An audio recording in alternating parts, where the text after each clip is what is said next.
సాక్షి TV ప్రసారాలను నిలిపివేయటం చట్టరీత్యా నేరం. సాక్షి టీవీ ప్రసారాల కోసం మీ స్థానిక కేబుల్ ఆపరేటర్ను వెంటనే సంప్రదించండి. డిటిహెచ్లో ఇంటర్నెట్లో కూడా సాక్షి టీవీ ప్రసారాలను వీక్షించవచ్చు. తెలంగాణలో పంచాయతీ ఎన్నికలు ఇప్పట్లో జరిగే అవకాశం లేదా? కోర్టులో కేసు తేలే వరకు ఎన్నికలు లేనట్లేనా? ఇక కొత్త సంవత్సరంలోనే స్థానిక ఎన్నికలు నిర్వహిస్తారా? అసలు కాంగ్రెస్ సర్కార్ ఆలోచనలేంటి? రాష్ట్ర ఎన్నికల సంఘం ప్రణాళికలు ఎలా ఉన్నాయి? Watch it. నిరంతరం వాయిదా పడుతూ వస్తున్న తెలంగాణ స్థానిక సంస్థల ఎన్నికలు ఇప్పట్లో జరగవనే టాక్ నడుస్తోంది. రాష్ట్రంలో స్థానిక సంస్థల గడువు ముగిసి ఏడాదిన్నర దాటింది. సర్పంచుల పదవీకాలం గత సంవత్సరం ఫిబ్రవరిలోనే ముగిసింది. జిల్లా మండల పరిషత్తుల పదవీకాలం గత ఏడాది జూలైలో ముగిసింది. ఇక మున్సిపల్ కౌన్సిళ్ల కాలపరిమితి గత ఏడాది ఆగస్టులో ముగిసింది. కాలపరిమితి ముగిసినప్పటి నుంచి స్థానిక సంస్థలన్నీ ప్రత్యేక అధికారుల పాలనలో కొనసాగుతున్నాయి. స్థానిక సంస్థలకు సకాలంలో ఎన్నికలు జరపనందునే కేంద్రం నుంచి వచ్చే నిధులు కూడా నిలిచిపోయాయి. స్థానిక సంస్థల్లో బీసీలకు 42% రిజర్వేషన్లు అమలు చేయాలన్న నిర్ణయంతోనే ఎన్నికల విషయం ఇంత గందరగోళకరంగా మారింది. పంచాయతీల్లో 42% రిజర్వేషన్లను అమలు చేయాలని అసెంబ్లీలో తీర్మానం చేసి గవర్నర్కు పంపితే ఆ బిల్లును గవర్నర్ రాష్ట్రపతికి పంపారు.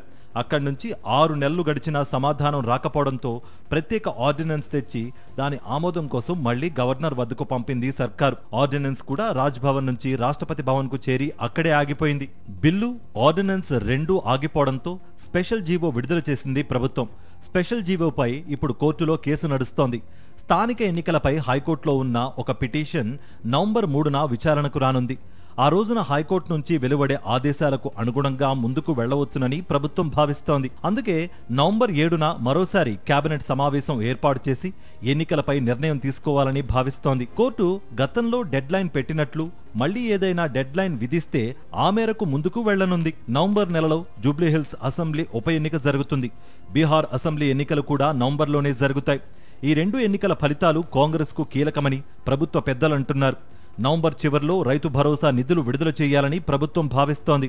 ఈ కార్యక్రమం పూర్తయ్యేసరికి కేవలం నెల రోజులు పడుతుంది. అందువల్ల కొత్త సంవత్సరంలో స్థానిక ఎన్నికలు జరపాలని ప్రభుత్వం నిర్ణయం తీసుకున్నట్లుగా తెలుస్తోంది.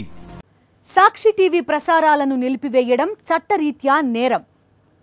సాక్షి టీవీ ప్రసారాల కోసం మీ స్థానిక కేబుల్ ఆపరేటర్ని వెంటనే సంప్రదించండి. డిటిహెచ్లో ఇంటర్నెట్లో కూడా సాక్షి టీవీ ప్రసారాలను వీక్షించవచ్చు.